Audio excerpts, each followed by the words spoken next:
History Secrets.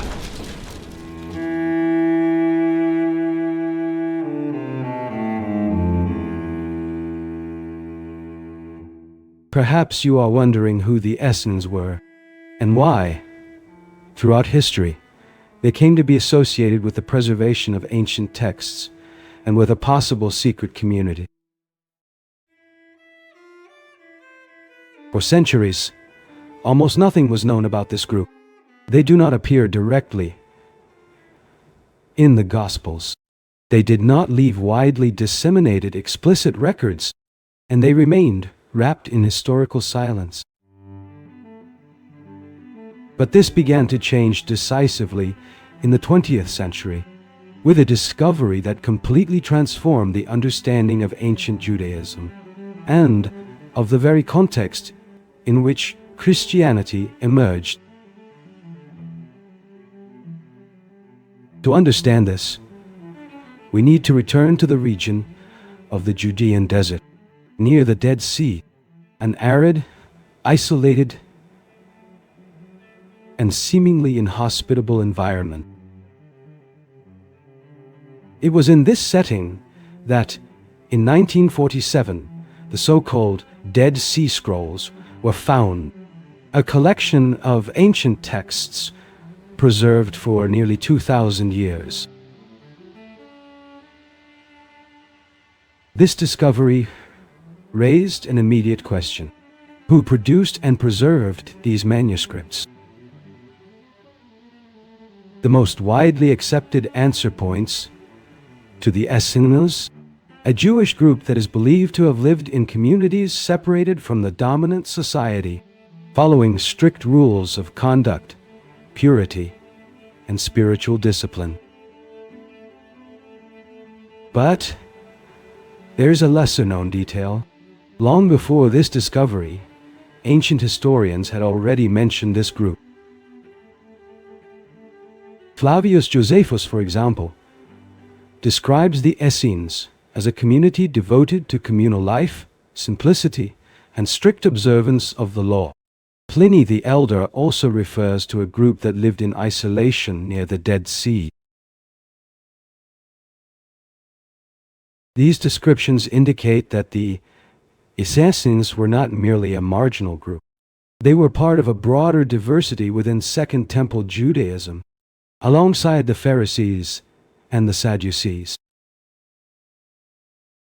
But what truly distinguishes the Essenes is the way they organized their lives.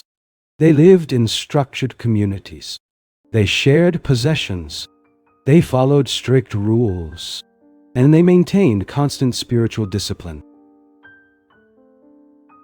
To understand this, we need to observe a central element of their identity: the idea of separation. The Essenes believed that the society around them was corrupted, and that it was necessary to live differently, preserving spiritual purity and fidelity to the law. But there is an even more intriguing point: their relationship with texts. The Dead Sea Scrolls are not only copies of the Hebrew Bible. They include commentaries, community rules, and apocalyptic texts. This suggests that the Essenes did not only preserve texts, they interpreted them, they organized them, they transmitted a specific vision of the world. And this is where the idea of a secret community arises. Not necessarily secret in the sense of hidden, but reserved, separated, with controlled access to knowledge. Some texts indicate that entry into the community required preparation, periods of testing, and commitment to strict rules. This raises an important question. Was the preserved knowledge accessible to everyone, or only to initiates? Perhaps you are beginning to perceive that the Essenes were not only guardians of texts, they were also guardians of interpretation. And this completely changes the way we understand their role. Because preserving a text is not only copying it, it is also deciding how it will be understood. And this implies responsibility, but also power. And at this point, a central question arises. To what extent did this community influence the ideas that would later appear in Christianity? But there is an even more sensitive point when we deepen this investigation: the relationship between the Essenes and the emergence of Christianity. To understand this, we need to observe the similarities between certain ideas found in the Dead Sea Scrolls and those that appear later in the Gospel. Themes such as inner purity, communal life, expectation of a decisive time, and the opposition between light and darkness appear in both contexts. This raises an inevitable question. Was there any direct influence? Some scholars suggest that John the Baptist may have had contact with Essene communities due to his lifestyle in the desert and his emphasis on purification. But there is no definitive consensus on this, and it is important to maintain that distinction. What we can state with greater certainty is that both the Essenes and the early Christians emerged within the same cultural and religious environment. Second, Judaism. This means that certain ideas were already present in the context, circulating among different groups, being interpreted in different ways. But there is an even more interesting detail: the way each group treated these ideas. The Essenes tended toward isolation, toward internal preservation, toward building a separate community, while the movement that would later become Christianity followed a different path, more open, more expansive. And this reveals a fundamental difference, not only in the content of the ideas, but in the way they were transmitted. To understand this, we need to consider the role of texts. Among the Essenes, the manuscripts were carefully preserved and controlled. Access was limited. Interpretation was conducted internally. In contrast, in early Christianity, the messages began to circulate more widely through narratives, letters, and oral teachings. This suggests two distinct models of relationship with knowledge, one based on preservation and separation, another on dissemination and sharing. But this does not mean that one is more true than the other. It simply reveals different strategies. And this leads us to a deeper question: which of these approaches had the greatest historical impact? The answer seems evident when we observe the expansion of Christianity over the centuries. While the Essenes disappeared as an identifiable group, Christian ideas spread across different regions and cultures. But is an important detail: the disappearance of the Essenes did not mean the disappearance of their influence. The texts they preserved continued to exist, although hidden for centuries. And when they were rediscovered, they offered new perspectives on the past. They revealed that the world in which Christianity emerged was far more diverse and complex than previously imagined. And this completely changes the way we understand history, because it shows that ideas do not arise in isolation. They emerge from contexts, from dialogues, from cultural and spiritual tensions. And at this point, the Essenes cease to be only an isolated community and become part of a broader scenario. A scenario in which different visions sought to understand the same mystery.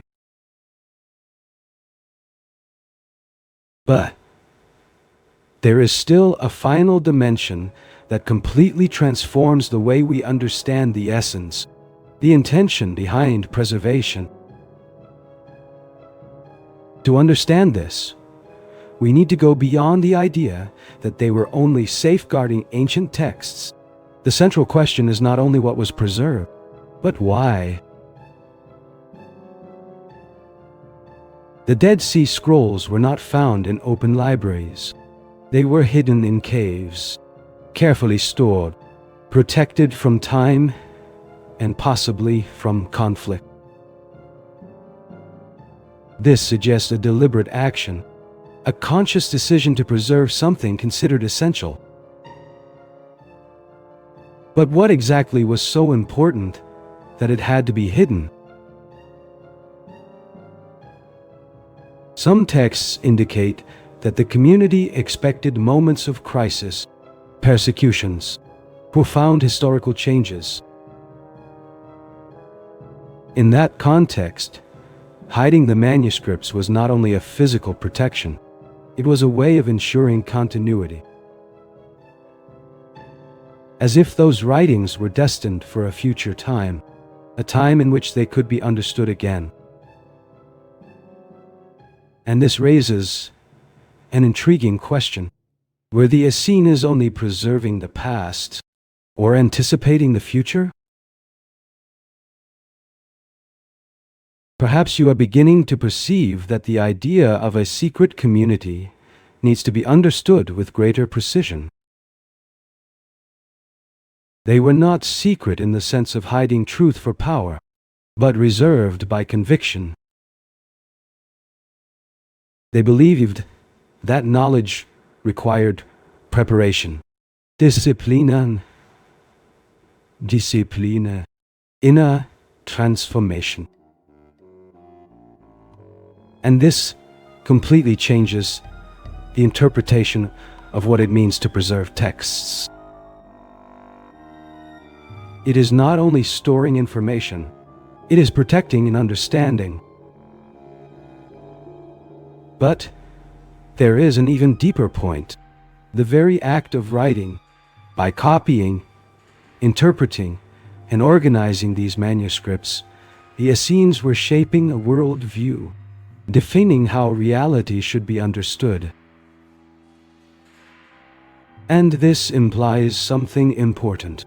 Every process of preservation also involves selection, and every selection involves choice, and every choice implies a vision. At this point, the Essenes cease to be only guardians of the past and become active participants in the construction of tradition. But there is still one final question. Why did these texts remain hidden for so long? Perhaps because the moment of their rediscovery is also part of the story itself.